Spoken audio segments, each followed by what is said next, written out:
guys! Welcome back to my channel. So today I am in our kitchen and I will be making waffle for our merienda. So sit back and relax and enjoy watching my video!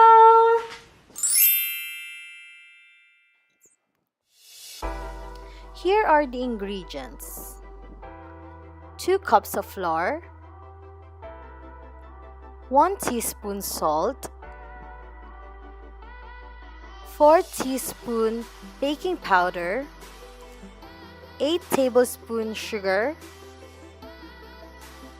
1½ cup milk, 1 teaspoon vanilla, 6 tablespoon vegetable oil or cooking oil, 2 eggs, for the fillings, hot dog and cheese. You can also use ham if you want. Mix the dry ingredients first. Flour, salt, baking powder, sugar. That's it.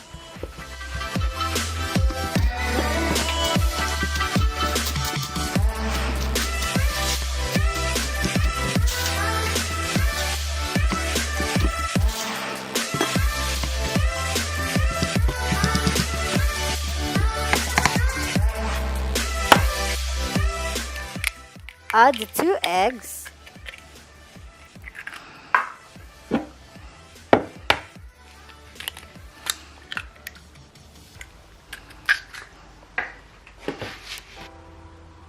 and the milk, and then mix thoroughly.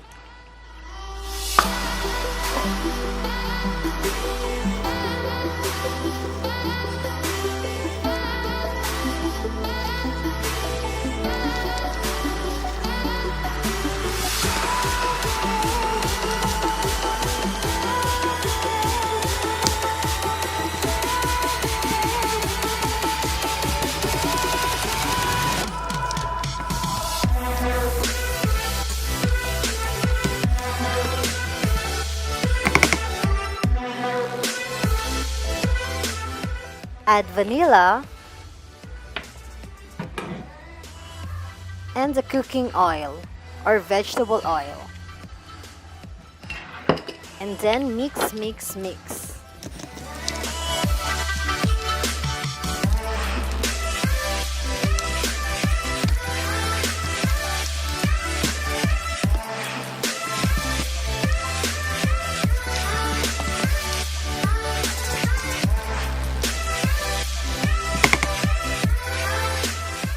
In a preheated waffle maker, put the batter and then the fillings and cook it for like 4 to 6 minutes.